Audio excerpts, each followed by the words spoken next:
જમ્મુ કાશ્મીરમાં પહેલગામમાં થયેલ આતંકી હુમલામાં મૂળ પાલીતાણાના વતની હાલ ભાવનગર રહેતા પિતા પુત્રનું મોત નીપજ્યું છે.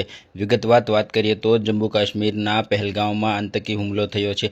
જે હુમલામાં અત્યાર સુધીમાં 26 લોકોના મોત નીપજ્યા છે, જેમાં 3 ગુજરાતીઓના પણ મોત નીપજવા પામ્યા છે. ત્યારે મૂળ પાલીતાણાના વતની હાલ ભાવનગર કાળિયાબીડમાં રહેતા યતીશભાઈ સુધીરભાઈ પરમાર અને સ્મિત યતીશભાઈ પરમાર બંને પિતા પુત્રના આતંકી હુમલામાં મોત નીપજવા પામ્યું છે. ત્યારે પિતા પુત્રના મોત નીપજતા પરિવારમાં શોકનું મોજું ફરી વળ્યું છે. આપનું નામ? મારું નામ જયેશભાઈ નાથાણી છે. જયેશભાઈ, વાત કરવામાં આવે તો કાશ્મીરની અંદર આપના પરિવારના સભ્યો પણ ગયા હતા, શું કહેશો? હા, મારા પરિવારના સભ્ય ગયા હતા.